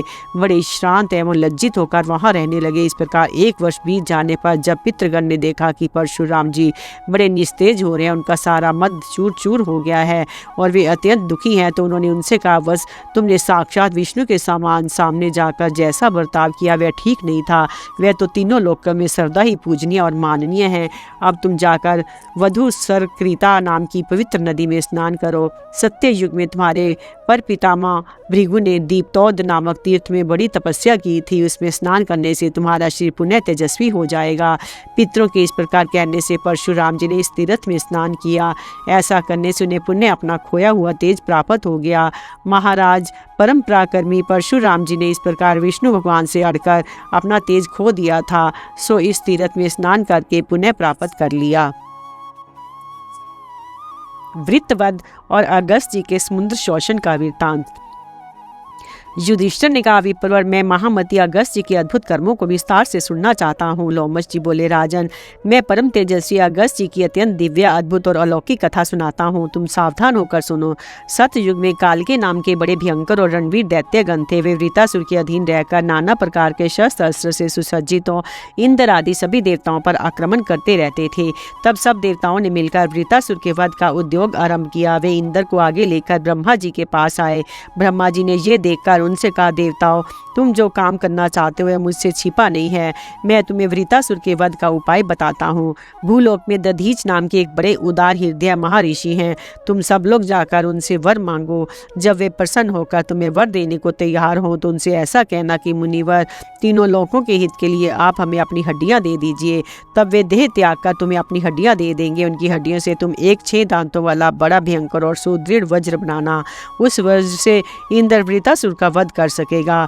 मैंने तुम्हें सब बातें बता दी हैं, अब जल्दी करो। ब्रह्मा जी के इस प्रकार कहने पर उनकी आज्ञा ले सब देवता सरस्वती के दूसरे तट पर दधीचि ऋषि के आश्रम में आए। ये आश्रम अनेक प्रकार के वृक्ष और लता आदि से सुशोभित था। वहाँ सूर्य के समान तेजस्वी महर्षि दधीच के दर्शन कर उनके चरणों में प्रणाम किया और ब्रह्मा जी के कथन अनुसार उनसे वर प्रदान के लिए प्रार्थना की। तब दधीचि ऋषि ने अत्यंत प्रसन्न होकर कहा, देवगण, तुम्हारा जिसमें हित हो वही मैं करूँगा। तुम्हारे लिए मैं अपने शरीर को भी न्यौछावर कर सकता हूँ। फिर देवताओं के अस्थि याचना करने पर मन और इंद्रियों को वश में रखने वाले मुनिवर दधीचि ने सहज अपने प्राण त्याग दिए। देवताओं ने ब्रह्मा जी के आदेशानुसार उनके निष्प्राण शरीर की हड्डियां ले ली और विश्वकर्मा के पास आकर अपना प्रयोजन बताया। विश्वकर्मा ने उन हड्डियों में से एक भयंकर वज्र तैयार किया और अत्यंत प्रसन्न होकर इंद्र से कहा, देवराज, इस वज्र से आप देवताओं के शत्रु उग्रकर्मा वृतासुर को भस्म कर डालिए। विश्वकर्मा के ऐसा कहने पर देवराज इंद्र ने वज्र लेकर बलशाली देवताओं के साथ ले पृथ्वी और आकाश को घेर कर खड़े हुए वृतासुर पर धावा बोल दिया। उस समय शिखर युक्त पर्वतों के समान विशाल काय कालके गण अनेकों अस्त्र शस्त्र लिए वृतासुर की सब ओर से रक्षा कर रहे थे। देवता और ऋषियों के तेज से संपन्न इंद्र का बल बढ़ा हुआ देख वृतासुर ने बड़ा भीषण सिंहनाद किया। उसकी गर्जना से पृथ्वी, आकाश, समस्त दिशाएं और पर्वत डगमगाने लगे, यहाँ तक कि उसे इंद्र भी भयभीत हो गया और उसने वृतासुर पर अपना भीषण वज्र छोड़ा। उस वज्र की चोट से प्राणहीन होकर वह महादैत्य उसी प्रकार पृथ्वी पर गिर पड़ा जैसे पूर्व काल में विष्णु भगवान के हाथ से खिसककर महाशैल मंदराचल गिर गया था। वृतासुर के मारे जाने से सभी देवता और महर्षियों को बड़ा आनंद हुआ। वे इंद्र की स्तुति करने लगे। इसके पश्चात उन्होंने वृतासुर के वध से दुखी कालक्या आदि समस्त दैत्यों को भी मारना आरंभ किया। तब वे सब दैत्य उनसे भयभीत होकर बड़े बड़े मच्छर और नाकों से भरे हुए आगाध समुद्र में घुसकर छिप गए। वहां से वे अत्यंत व्याकुल होकर आपस में त्रिलोकी के नाश का उपाय सोचने लगे। विचार करते करते उन्हें कालवश एक बड़ा ही भयंकर उपाय सूझा। उन्होंने निश्चय किया कि समस्त लोगों की रक्षा तप से होती है, अतः सबसे पहले तप का ही नाश करना चाहिए। पृथ्वी में जो भी तपस्वी, धर्मात्मा और ज्ञानिष्ठ पुरुष हैं, उनके संहार के लिए शीघ्रता करनी चाहिए। बस उनका नाश होने से सारा संसार स्वयं ही नष्ट हो जाएगा। ऐसा निश्चय करके वे समुद्र में रहते हुए त्रिलोकी का नाश करने में तत्पर हो गए। वे क्रोध में भर गए। नित्य प्रति रात में समुद्र से बाहर आकर आसपास के आश्रम और तीर्थ आदि में रहने वाले मुनियों को खा जाते तथा दिन में समुद्र में छिपे रहते। उनका अत्याचार यहाँ तक कि बढ़ा कि सारी पृथ्वी पर ऋषि मुनियों की हड्डियाँ दिखाई देने लगी। उनके कारण वे ऐसी जान पड़ने लगी मानो शंखों की ढेरियों से ढकी हुई हों। राजन, जब इस प्रकार संसार का संहार होने लगा तब यज्ञ आदि के समारोह नष्ट हो गए। देवता लोग बड़े दुखी। उन्होंने देवराज इंद्र के साथ मिलकर सलाह की और शरणागत वत्सल देवादि देव श्रीमन नारायण की शरण ली। देवताओं ने बैकुंठनाथ अपराजित भगवान मधुसूदन के पास जाकर उन्हें नमस्कार किया। उनकी इस प्रकार स्तुति की, प्रभु आप सारे संसार की उत्पत्ति, पालन और संहार करने वाले हैं। आप ही ने इस चराचर विश्व की रचना की है। कमल नयन, पूर्व काल में जब पृथ्वी समुद्र में डूब गई थी तो आप ही ने वराह रूप धारण करके इसका उद्धार किया था। पुरुषोत्तम, आप ही ने नरसिंह रूप धारण करके महाबली आदि दैत्य हिरण्यकश्यप का वध किया था। महादैत्य बलि को मारना किसी भी देहधारी के वश की बात नहीं थी। उसे भी आप ही ने वामन रूप धारण करके त्रिलोकी के ऐश्वर्य से भ्रष्ट किया था। महान धनुर्धर जंब बड़ा ही क्रूर और यज्ञ आदि को ध्वंस करने वाला था। उस सुप्रसिद्ध दानव का भी आपने ही दलन किया था। इसी प्रकार आपके अगणित पराक्रम है। हे मधुसूदन, हम भयभीतों के तो एकमात्र आप ही आश्रय हैं। अतः हे देव देवेश्वर, त्रिलोकी के कल्याण के लिए हम आपसे प्रार्थना करते हैं कि इस महान भय से संपूर्ण लोक, देवगण और इंद्र की रक्षा कीजिए। इस समय संसार पर बड़ा भारी भय उपस्थित है। पता नहीं रात में कौन आकर ब्राह्मणों को मार डालता है। ब्राह्मणों का नाश होने से तो पृथ्वी का ही नाश हो जाएगा और पृथ्वी के नष्ट होने से स्वर्ग भी नहीं बच सकेगा। जगतपते, अब तो कृपा पूर्वक आपकी रक्षा करने से इन लोगों का संहार रुक सकता है। देवताओं की प्रार्थना सुनकर भगवान विष्णु ने कहा, देवगण, मैं इस प्रजाओं के क्षय का कारण पूरी तरह जानता हूँ। काल के नाम से प्रसिद्ध एक दैत्यों का बड़ा विकट दल है। वे सब दैत्य वृतासुर का आश्रय लेकर सारे संसार को पीड़ित करते थे। दिन में तो नाकों और ग्राहों से भरे हुए समुद्र में छिपे रहते हैं, किंतु रात्रि के समय संसार का उच्छेद करने के लिए बाहर निकलकर ब्राह्मणों का वध कर देते हैं। समुद्र में रहने के कारण तुम उन दैत्यों का दलन नहीं कर सकोगे, इसलिए पहले तुम्हें समुद्र को सुखाने का उपाय सोचना चाहिए। समुद्र को सुखाने में अगस्त जी के सिवा और कोई समर्थ नहीं है और इसे सुखाए बिना उन दैत्यों का पराभव नहीं हो सकता। इसलिए तुम किसी प्रकार अगस्त जी को इस काम के लिए तैयार कर लो। भगवान विष्णु की ये बात सुनकर देवगण ब्रह्मा जी की आज्ञा से अगस्त मुनि के आश्रम में आए। वहां उन्होंने देखा कि मित्रा वरुण के पुत्र परम तेजस्वी तपोमूर्ति महात्मा अगस्त जी ऋषियों से घिरे हुए विराजमान हैं। देवता उनके निकट गए और मुनि के अलौकिक कर्मों का बखान करते हुए उनकी इस प्रकार स्तुति करने लगे। पूर्व काल में जब इंद्र पर पद पाकर राजा नुहुष ने लोगों को संतप्त करना आरंभ किया तो आप ही ने उनका दुख दूर किया था और उस संसार के कंटक को देवलोक के ऐश्वर्य से गिराया था। पर्वतराज विंध्याचल सूर्य पर कुपित होकर एक साथ बहुत ऊंचा हो गया था। इससे संसार में अंधेरा रहने लगा और प्रजा मृत्यु से पीड़ित होने लगी। उस समय आपकी शरण लेने से ही उसे शांति मिली थी। भगवान, हम भी बहुत भयभीत हैं, अब आप ही हमारे आश्रय हैं। आप सबकी इच्छाएं पूर्ण करने वाले हैं, अतः हम भी दीन होकर आपसे वर मांगते हैं। युधिष्ठिर, युधिष्ठिर ने पूछा, मुनिवर मुझे ये बात विस्तार से सुनने की इच्छा है कि विंध्याचल क्रोधित होकर अकस्मात क्यों बढ़ने लगा था। लोमश जी बोले, सूर्य उदय और अस्त होने में पर्वतराज स्वर्णगिरी सुमेरु की प्रदक्षिणा किया करते थे। ये देखकर विंध्याचल ने कहा, सूर्यदेव जिस प्रकार तुम सुमेरु के पास जाकर नित्य प्रति उसकी परिक्रमा करते हो, उसी प्रकार मेरी भी किया करो। इस पर सूर्य ने कहा, मैं अपनी इच्छा से सुमेरु की प्रदक्षिणा नहीं करता, बल्कि जिन्होंने इस जगत की रचना की उन्होंने मेरे लिए ये मार्ग निर्दिष्ट कर दिया है। हे प्रतंप, सूर्य के इस प्रकार कहने पर विंध्या क्रोध में भर गया और सूर्य एवं चंद्रमा का मार्ग रोकने के लिए विचार से अकस्मात बढ़ने लगा। तब सब देवता मिलकर पर्वतराज विंध्या के पास गए, अनेकों उपाय से उसे रोकने लगे, किंतु उसने उनकी एक भी न सुनी। फिर वे सब के सब धर्मात्माओं में शेष परम तपस्वी और अद्भुत पराक्रमी अगस्त जी के पास गए, उन्हें अपना आने का प्रयोजन सुनाया। वे कहने लगे, भगवान क्रोध के वशीभूत हुआ ये पर्वतराज विंध्याचल सूर्य और चंद्रमा के मार्ग तथा नक्षत्रों की गति रोक रहा है। द्विजवर, आपके सिवा और कोई भी पुरुष उसको रोकने में समर्थ नहीं है, इसलिए आप रोकने की कृपा करें। देवताओं की ये बात सुनकर अगस्त जी अपनी पत्नी के साथ विंध्याचल के पास गए और उससे बोले कि पर्वत परवर, मैं किसी कार्य से दक्षिण की ओर जा रहा हूँ, इसलिए मेरी इच्छा है कि तुम मुझे उधर जाने का मार्ग दो। जब तक मैं उधर से लौटूं तब तक तुम मेरी प्रतीक्षा करना, उसके बाद इच्छा अनुसार बढ़ते रहना। शत्रु दमन युधिष्ठिर जी विंध्याचल से ये ठहरा कर अगस्त जी दक्षिण की ओर चले गए और वहाँ से आज तक नहीं लौटे। इसी से अगस्त जी के प्रभाव से विंध्याचल का बढ़ना रुका हुआ है। तुम्हारे पूछने से ये सारा प्रसंग मैंने तुम्हें सुना दिया। अब जिस प्रकार उनसे वर पाकर देवताओं ने कालयज्ञ को संहार किया था वह सुनो। देवताओं की प्रार्थना सुनकर अगस्त जी ने कहा, आप लोग यहाँ कैसे आए हैं और मुझसे क्या वर चाहते हैं। तब देवताओं ने कहा, महात्मन, हमारी ऐसी इच्छा है कि आप महासागर को पी जाइए। ऐसा होने पर आप देवद्रोही कालकियों को उनके परिक्रमा के परिवार के सहित मार डालेंगे। देवताओं की बात सुनकर मुनिवर अगस्त जी ने कहा, अच्छा, मैं तुम्हारी इच्छा पूर्ण करूंगा और संसार का दुख दूर कर दूंगा। तदंतर वे तपस्वी ऋषियों और देवताओं को साथ ले नदी नाथ समुद्र के तट पर पहुंचकर वहां एकत्रित हुए। देवता और ऋषियों से कहने लगे कि मैं संसार के हित के लिए समुद्र का पान करता हूं। ऐसा कहकर उन्होंने बात की बात में ही सारा समुद्र को जलहीन कर दिया। तब देवता लोग प्रबल होकर अपने दिव्य शास्त्रों से कालकियों का संहार करने लगे। इस प्रकार गरज गरज कर प्रहार करते देवताओं की मार से वे व्याकुल हो गए और उनका वेग असहाय हो गया। उनकी मार खाकर 2 घड़ी तक कालकियों ने भी भयंकर सिंह नाद करते हुए घनघोर युद्ध किया, किंतु वे पवित्र आत्मा मुनियों के तप से पहले ही दग्ध हो चुके थे, इसलिए सारी शक्ति लगाकर प्रयत्न करने पर भी देवताओं के हाथ से नष्ट हो गए। तो किसी प्रकार उस संहार से बचे। वे पृथ्वी को फोड़कर पाताल में चले गए। इस प्रकार दानवों का ध्वंस हो जाने पर देवताओं ने अनेकों प्रकार से स्तुति करते हुए अगस्त जी से प्रार्थना की कि अब आप पिए हुए जल को छोड़कर फिर समुद्र को भर दीजिए। इस पर अगस्त जी बोले, वह जल तो पच गया, अब समुद्र को भरने के लिए तुम कोई और उपाय सोचो। महर्षि की इस बात से देवताओं को बड़े आश्चर्य हुआ और वे उदास हो गए। फिर उन्हें प्रणाम करके वे ब्रह्मा जी के पास गए और हाथ जोड़कर उनसे समुद्र को भरने की प्रार्थना की। ब्रह्मा जी ने कहा, देवगण, अब तुम इच्छा अनुसार अपने अपने स्थानों को जाओ। आज से बहुत समय बाद राजा भगीरथ अपने पुरखों के उद्धार का प्रयत्न करेगा, उससे समुद्र फिर जल से भर जाएगा। ब्रह्मा जी की बात सुनकर देवता अपने अपने स्थान को चले गए और उस समय की प्रतीक्षा करने लगे। सगर पुत्रों का नाश और गंगा अवतरण।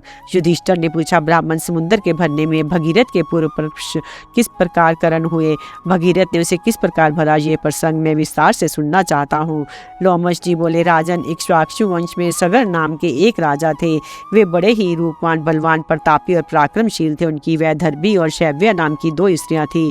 उन्हें साथ लेकर वे कैलाश पर्वत पर गए। वहां योगाभ्यास करते बड़ी कठिन तपस्या करने लगे।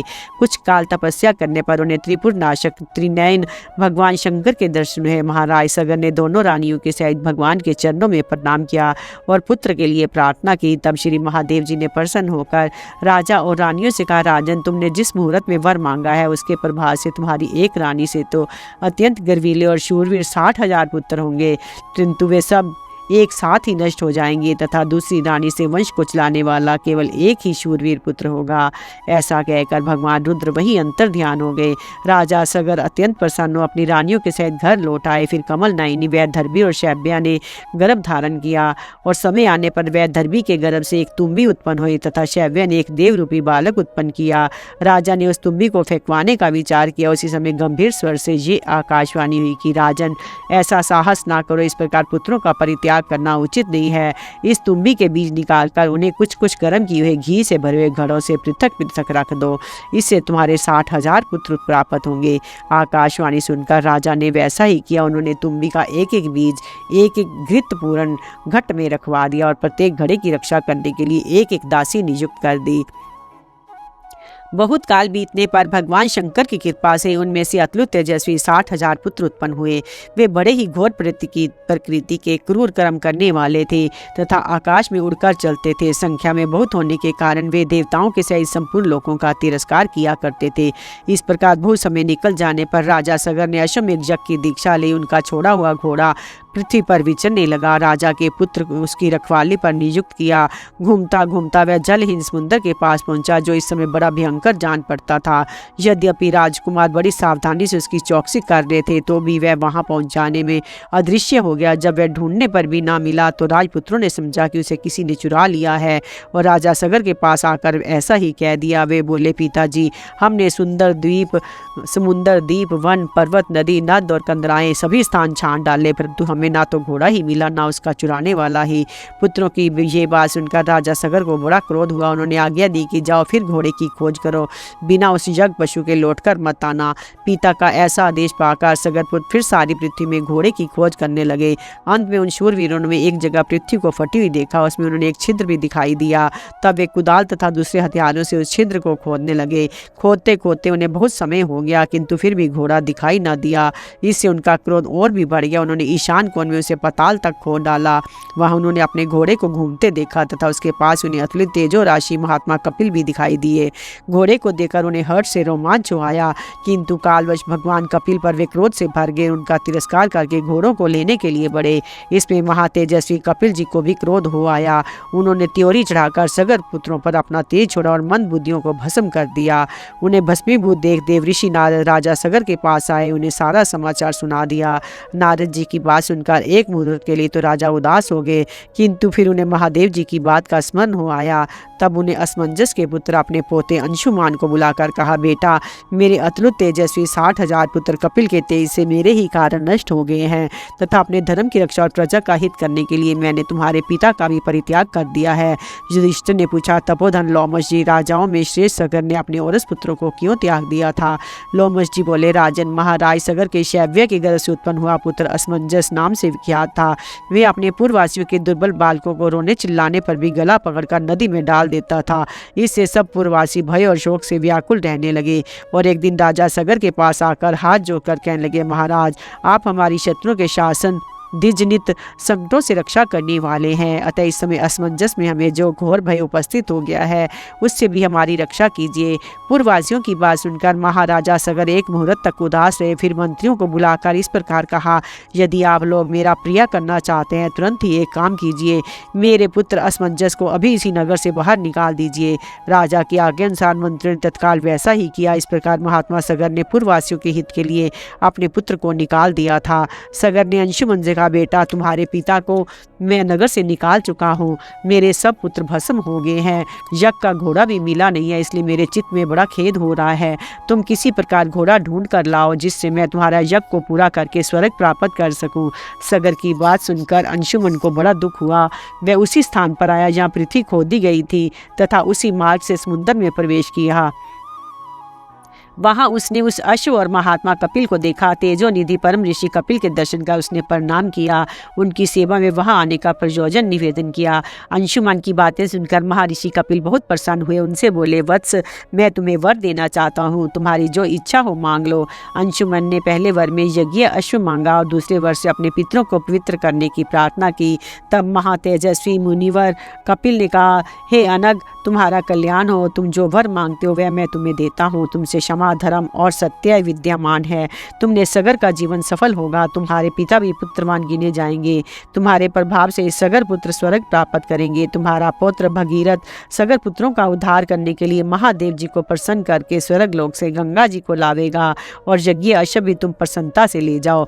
कपिल जी के इस प्रकार कहने पर अंशुमान घोड़ा लेकर राजा सगर की यज्ञशाला में आया। उसने उनके चरणों में प्रणाम किया। राजा सगर ने अंशुमन का सिर सूंघा तथा ये जानकर कि घोड़ा यज्ञशाला में आ गया है, उन्होंने पुत्र के मारे जाने का शौक त्याग दिया। उन्होंने अंशुमन का बड़ा आदर किया और अपना अधूरा यज्ञ पूरा कर दिया। इसके बाद बहुत दिन तक राजा सगर ने अपनी प्रजा का पुत्रवत पालन किया। अंत में अपने पुत्र पर राज्य का भार छोड़कर स्वयं स्वर्ग सिधारे। महात्मा अंशुमान भी अपने पितामह के समान में आसमुंदर भूमंडल का पालन किया। उनके दिलीप नाम का धर्मात्मा पुत्र हुआ, उसे राज्य सौंपकर अंशुमन भी परलोकवासी हुए। दिलीप को जब अपने पितृगण के विनाश की बात मालूम हुई तो उनके हृदय में बड़ा संताप हुआ। वे उनके उद्धार का उपाय सोचने गंगा जी को लाने के लिए भी उन्होंने बहुत प्रयत्न किया, परंतु बहुत चेष्टा करने पर भी वे सफल न हो सके। उनके परम ऐश्वर्यशाली और धर्मपरायण भगीरथ नाम का पुत्र हुआ। उसे राज्य पर अभिषेक कर दिलीप वन में चले गए। वहाँ कालवश तपस्या के प्रभाव से स्वर्गवासी हो गए। महाराज राजा भगीरथ महान धनुर्धर, चक्रवर्ती और महारथी थे। उनके दर्शन मात्र से सब लोगों के मन और नयन शीतल हो जाते थे। उन्हें जब मालूम हुआ कि कपिल जी के कोप से उनके पितृगण भस्म हो गए थे तो उन्हें स्वर्ग लोक की भी प्राप्ति नहीं हुई, तो वे बड़े दुखी हुए और अपना राज्य मंत्री को सौंपकर तपस्या करने के लिए हिमालय पर चले गए। वहाँ उन्होंने फल मूल और जल का ही आहार करते हुए देवताओं को 1000 वर्ष तक घोर तपस्या की। 1000 दिव्य वर्ष बीतने पर महानदी गंगा जी ने उन्हें प्रत्यक्ष दर्शन दिया और कहा, राजन तुम मुझसे क्या चाहते हो, बताओ मैं तुम्हें क्या दूं, तुम जो कहोगे वही करूंगी। गंगा जी ने इस प्रकार कहने पर राजा ने उनसे कहा, हे वरदायिनी, मेरे पितृगण महाराज सगर के 60,000 पुत्र घोड़ा ढूंढने के लिए निकले थे। उन्हें भगवान कपिल ने भस्म करके यमलोक में भेज दिया है। हे महानदी, जब तक आप अपने जल से उनका अभिषेक नहीं करेंगी तब तक उनकी सदगति नहीं हो सकती। उन सगर पुत्रों के उद्धार के लिए ही मैं आपसे प्रार्थना करता हूँ। लोमश जी कहते हैं, राजा भगीरथ की बात सुनकर विश्व वंदनीय गंगा जी ने उनसे इस प्रकार कहा, राजन मैं तुम्हारा कथन पूरा करूंगी, इसमें तो संदेह नहीं, किंतु जिस समय आकाश से पृथ्वी पर गिरूंगी उस समय मेरा वेग असहा होगा। 3 लोकों में ऐसा कोई नहीं है जो मुझे धारण कर सके। हाँ, एक देवादिदेव नीलकंठ भगवान शंकर अवश्य मुझे धारण करने में समर्थ हैं। महाबाहो, तुम तप करके उन्हें प्रसन्न कर लो। जब मैं पृथ्वी पर गिरूंगी तो वे मुझे अपने मस्तक पर धारण कर लेंगे। तुम्हारे पितरों का हित करने के लिए वे अवश्य तुम्हारी इच्छा पूरी करेंगे। ये सुनकर महाराज भगीरथ कैलाश पर गए और कुछ काल तक तीव्र तपस्या करके उन्होंने महादेव जी को प्रसन्न करके उन्होंने अपने पितरों को स्वर्ग में पहुंचाने के उद्देश्य से गंगा जी को धारण करने के लिए वर प्राप्त कर लिया। भगीरथ को वर देकर भगवान शंकर हिमालय पर आ रहे हो, वहां पर खड़े होकर उनसे कहने लगे, महाबाहो, अब तुम पर्वत राजपुत्री गंगा से प्रार्थना करो, मैं स्वर्ग से गिरने पर उसे धारण कर लूंगा। ये सुनकर महाराज भगीरथ सावधान होकर गंगा जी का ध्यान करने लगे। उनके स्मरण करते ही पवित्र सलीला गंगा जी महादेव जी को खड़े देखकर आकाश से गिरने लगी। गिरते देखकर देवता, महर्षि, गंधर्व, नाग और यक्ष लोग उनके दर्शनों की लालसा से वहां एकत्रित हो गए। श्री महादेव जी के मस्तक पर वे इस प्रकार गिरी मानो स्वच्छ मोतियों की माला हो। भगवान शंकर ने उन्हें तत्काल ही धारण कर लिया। तब गंगा जी ने भगीरथ से कहा, राजन मैं तुम्हारे लिए ही पृथ्वी पर उतरी हूँ, अतः बताओ मैं किस मार्ग से चलूँ। ये सुनकर राजा उन्हें उस स्थान पर ले गए जहाँ उनके पूर्वजों के शरीर भस्म हुए थे। गंगा जी के जल से समुद्र तत्काल भर गया। राजा भगीरथ ने उन्हें अपनी पुत्री मान लिया। फिर सफल मनोरथ होकर राजा भगीरथ ने गंगा जल से अपने पितरों को जलांजलि दी। इस प्रकार जिस तरह समुद्र को भरने के लिए गंगा जी पृथ्वी पर पधारी, ये सब वृत्तांत मैंने तुम्हें सुना दिया। ऋषि श्रृंग का चरित। वैशंपायन जी बोले, राजन फिर कुंती नंदन महाराज युधिष्ठिर क्रमशः नंदा और अपर नंदा नाम की नदियों पर गए जो सब प्रकार के पाप और भय को नष्ट करने वाली है। वहाँ हेमकूट पर्वत पर जाकर उन्होंने बहुत सी अद्भुत बातें देखी। उस स्थान पर निरंतर वायु बहता रहता था और नित्य वर्षा होती थी। वहाँ वेदाध्ययन का शब्द तो सुना जाता था किंतु कोई स्वाध्याय करने वाला दिखाई नहीं देता था। तब लोमश जी ने कहा, गुरुवर, यहाँ नंदा नदी में स्नान करने से पुरुष तत्काल पाप मुक्त हो जाता है, इसलिए आप भाइयों सहित इसमें स्नान करें। ये सुनकर महाराज युधिष्ठिर ने अपने भाई और साथियों के सहित नंदा में स्नान किया। फिर शीतल जल वाली अत्यंत रमणीक और पवित्र कौशिकी नदी पर गए। वहाँ लोमश जी ने कहा, भरतश्रेष्ठ, ये परम पवित्र देव नदी कौशिकी है। इसके तट पर ये विश्वामित्र जी का रमणीक आश्रम दिखाई दे रहा है। यही महात्मा कश्यप का आश्रम है। इसे पुण्य आश्रम कहते हैं। महर्षि विभांडक के पुत्र ऋषि श्रृंग बड़े ही तपस्वी और सत्येंद्री थे। एक बार अनावृष्टि होने पर उन्होंने अपने तप के प्रभाव से वर्षा कर दी थी। वे परम तेजस्वी और समर्थ विभांडक कुमार मृगी से उत्पन्न हुए थे। युधिष्ठिर ने पूछा, भगवान, मनुष्य का पशु जाति के साथ योनि संसर्ग होना तो शास्त्र और लोक दोनों की ही दृष्टि में विरुद्ध है। फिर परम तपस्वी काश्यप नंदन ऋषि श्रृंग ने मृगी के उदर से कैसे जन्म लिया तथा अनावृष्टि होने पर उस बालक के भय से वृतासुर का वध करने वाले इंद्र ने कैसे वर्षा की। लोमश जी बोले, राजन, ब्रह्म ऋषि विभांडक बड़े ही साधु स्वभाव और प्रजापति के समान तेजस्वी थे। उनका वीर्य अमोघ था और तपस्या के कारण अंतःकरण शुद्ध हो गया था। एक बार वे एक सरोवर पर स्नान करने गए। वहां उर्वशी अप्सरा को देखकर जल में ही उसका वीर्य स्खलित हो गया। इतने में ही वहाँ एक प्यासी मृगी आई और वह जल के साथ उस वीर्य को भी पी गई। इससे उसको गर्भ रह गया। वास्तव में ये एक देव कन्या थी। किसी कारण से ब्रह्मा जी ने इसे शाप देते हुए कहा था कि तू मृग जाति में जन्म लेकर एक मुनि पुत्र को उत्पन्न करेगी, तब शाप से छूट जाएगी।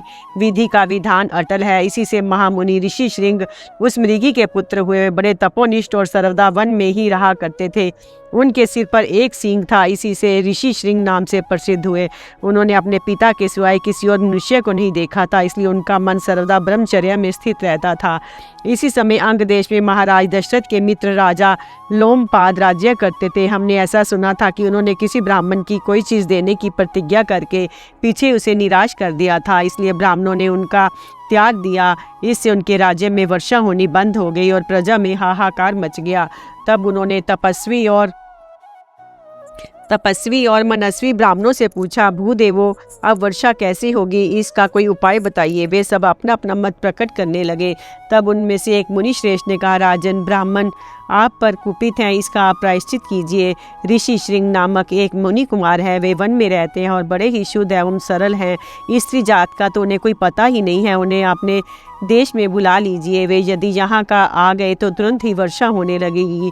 ये सुनकर राजा लोमपाद ने ब्राह्मणों के पास जाकर अपने अपराध का प्रायश्चित कराया। उनके प्रसन्न होने पर उन्होंने अपने मंत्रियों को बुलाकर ऋषि श्रृंग को लाने के विषय में परामर्श किया। उनसे सलाह करके उन्होंने अपने राज्य की प्रधान वैश्याओं को बुलाया। उनसे कहा, सुंदरियों, तुम किसी प्रकार मोहित करके और अपने में विश्वास उत्पन्न करके मुनि कुमार ऋषि श्रृंग को मेरे राज्य में ले आओ। तब उनमें से एक वृद्धा वैश्य ने कहा, राजन, मैं तपोधन ऋषि श्रृंग को लाने का प्रयत्न तो करूंगी, परंतु मुझे जिन जिन भोग सामग्रियों की आवश्यकता है उन सब को दिलाने की आप कृपा करें। तब राजा का आदेश पाकर उस वृद्धा ने अपनी बुद्धि के अनुसार नौका के भीतर एक आश्रम तैयार कराया।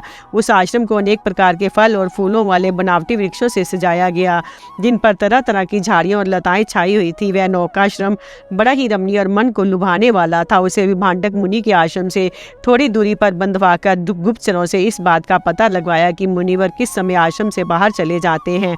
फिर विभांडक मुनि की अनुपस्थिति के समय अपनी पुत्री वैश्या को सब बातें समझाकर ऋषि श्रृंग के पास भेजा। उस वैश्या ने आश्रम में जाकर उन तपोनिष्ठ मुनि कुमार के दर्शन किए और उनसे कहा, मुनिवर, यहाँ सब तपस्वी आनंद में है ना? आप भी कुशल से है ना? तथा आपका वेदाध्ययन तो अच्छी तरह चल रहा है ना? ऋषि श्रृंग ने कहा, आप कांति के कारण साक्षात तेजपुंज के समान प्रकाशमान प्रतीत होते हैं। मैं आपको कोई वंदनीय महानुभाव समझता हूँ। मैं पाद प्रकलाक्षण के लिए आपको जल दूंगा तथा अपने धर्म के अनुसार कुछ फल भी भेंट करूंगा। देखिए, ये कृष्ण मृग चर्म से ढका हुआ कुश का आसन है, इस पर विराज जाइए।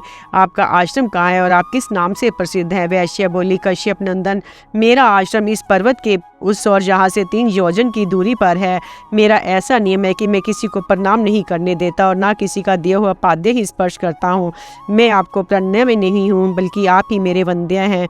ऋषि श्रृंग बोले कि ये भिलामे, आंवले, करुष, इंगुदी और पिपली आदि पके हुए फल रखे हैं, इनमें से आप अपनी रुचि के अनुसार ग्रहण करें।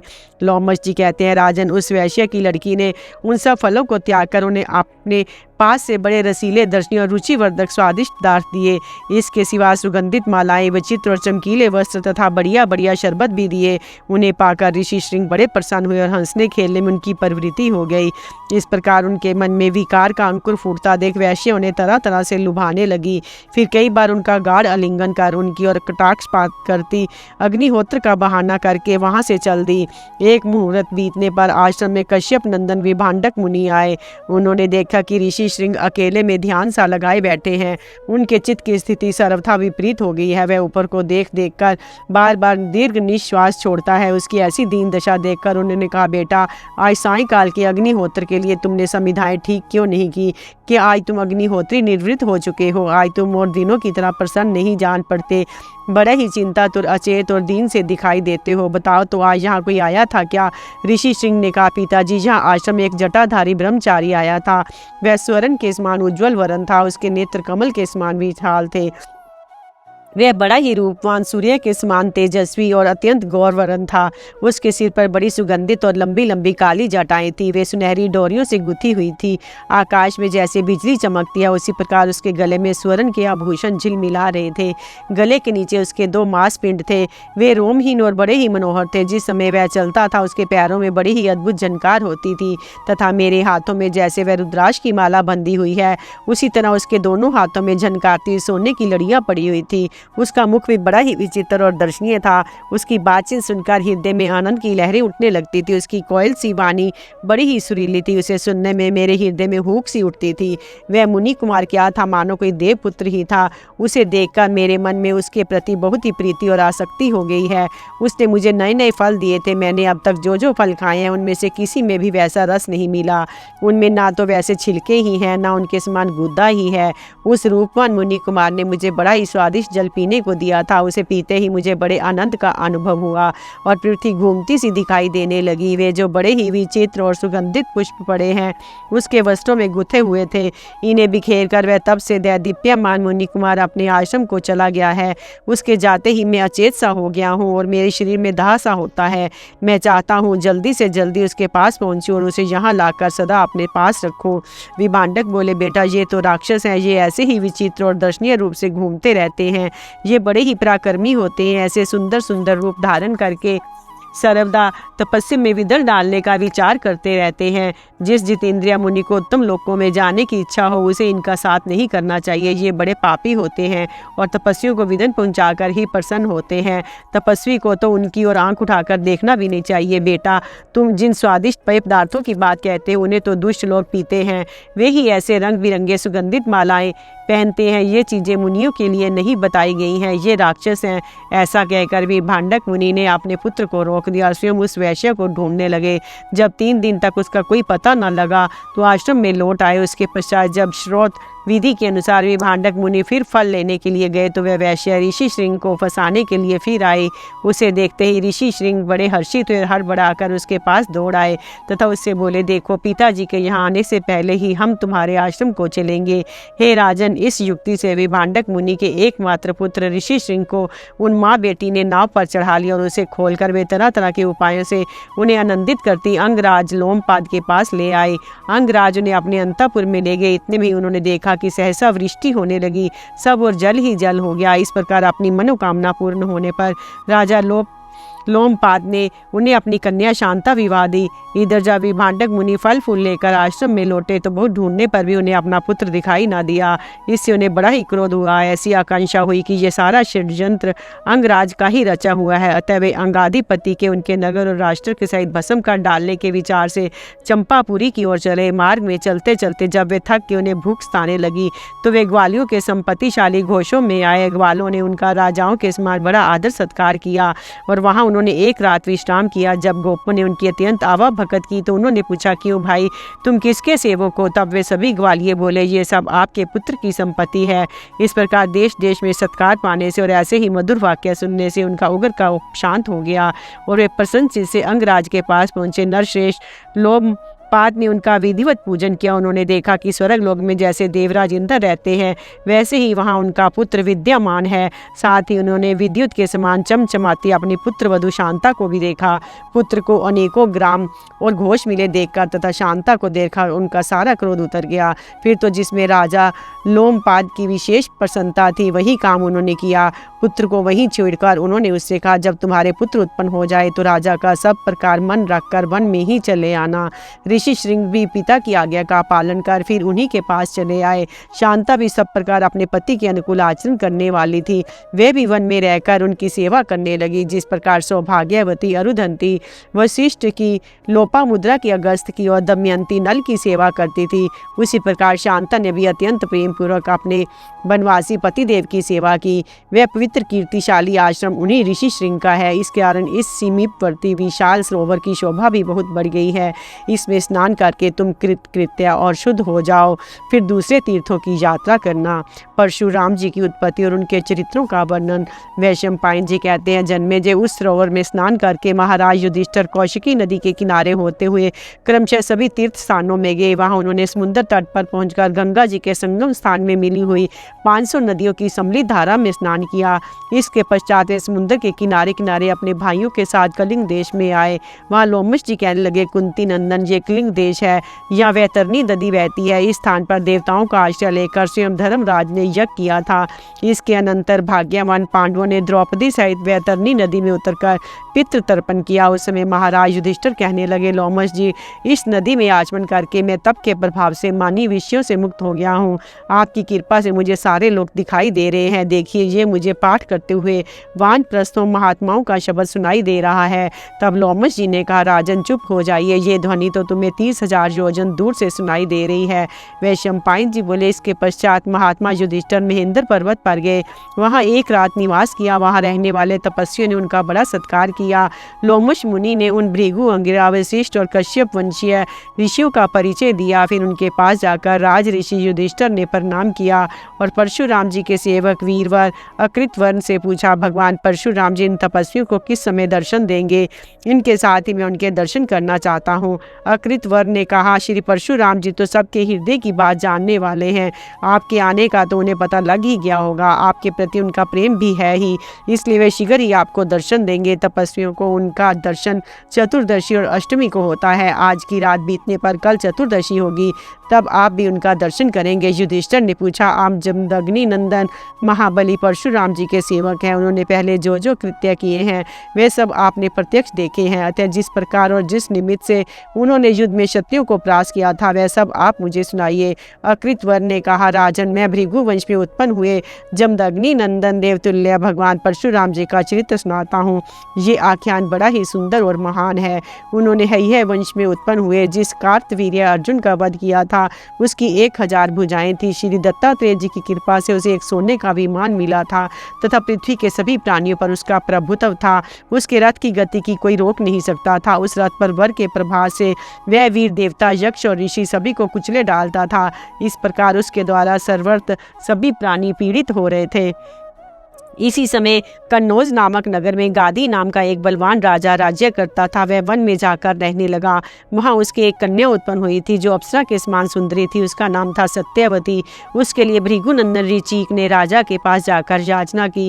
राजा गादी ने ऋचिक मुनि के साथ सत्यवती का विवाह कर दिया। विवाह कार्य संपन्न हो जाने पर भृगु जी आए और अपने पुत्र को सपत्नीक देखकर बड़े प्रसन्न हुए। तब उन्होंने पुत्र वधु से कहा, सौभाग्यवती वधु, तुम वर मांगो, तुम्हारी जो इच्छा होगी वही मैं दूंगा। उसने अपने ससुर जी को प्रसन्न देकर अपनी और अपनी माता के लिए पुत्र की याचना की। तब भृगु जी ने कहा, तुम और तुम्हारी माता ऋतु स्नान करने के पश्चात पुत्र उत्पत्ति की कामना से अलग अलग वृक्षों का आलिंगन करना। वह पीपल का आलिंगन करे और तुम गूलर का करना। इसके सिवा मैंने सारे संसार में घूमकर तुम्हारे और तुम्हारी माता के लिए बड़ी प्रयत्न से ये 2 चरु तैयार किए हैं। इन्हें तुम सावधानी से खा लेना। ऐसा कहकर मुनि अंतर ध्यान हो गए, किंतु उन माँ बेटी ने चरु भक्षण करने और वृक्षों का आलिंगन करने में उलटफेर कर दिया। बहुत दिन बीतने पर भगवान भृगु फिर लौटे। उन्होंने दिव्य दृष्टि से सब बात जान ली। तब उन्होंने अपनी पुत्र वधु सत्यवती से कहा, बेटी, चरु और वृक्षों में उलटफेर करके तेरी माता ने तुझे धोखा दिया है। तूने जो चरु खाया है और जिस वृक्ष का आलिंगन किया है उसके प्रभाव से तेरा पुत्र ब्राह्मण होने पर भी क्षत्रियों के से आचरण करने वाला होगा और तेरी माता का पुत्र क्षत्रिय होकर भी ब्राह्मणों के से आचार वाला, बड़ा तेजस्वी और सत्पुरुषों के मार्ग का अनुसरण करने वाला होगा। तब उसने बार बार प्रार्थना करके अपने ससुर जी को प्रसन्न किया और प्रार्थना की कि मेरा पुत्र ऐसा ना हो, भले ही पौत्र ऐसे स्वभाव वाला हो जाए। भृगु जी ने कहा, अच्छा ऐसा ही हो। ये कहकर अपनी पुत्र वधु का अभिनंदन किया। यथा समय उसके गर्भ से जमदग्नि मुनि का जन्म हुआ। वे बड़े ही तपस्वी और प्रतापी थे। महातपस्वी जमदग्नि ने वेदाध्ययन आरंभ किया और नियम अनुसार स्वाध्याय करने से सभी वेदों को कंठस्थ कर लिया। फिर उन्होंने राजा प्रसेनजित के पास जाकर उनकी पुत्री रेणुका के लिए याचना की। राजा ने उन्हें अपनी बेटी विवाह दी। रेणुका आचरण सब प्रकार से अपने पति देव के अनुकूल था। उसके साथ आश्रम में रहकर वे तपस्या याग करने लगे। उनके क्रमशः 4 पुत्र हुए। इसके बाद परशुराम जी का प्रादुर्भाव हुआ।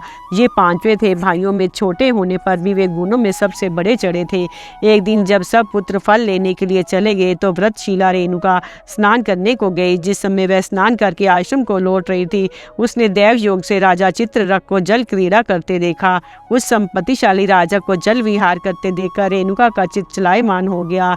इस मानसिक विकार से दीन, अचेत और त्रस्त होकर उसने आश्रम में प्रवेश किया। महातेजस्वी जमदग्नि मुनि ने सब बात जान ली और उसे अधीर एवं ब्रह्म तेज से जीवित हुई देखकर बहुत धिक्कारा।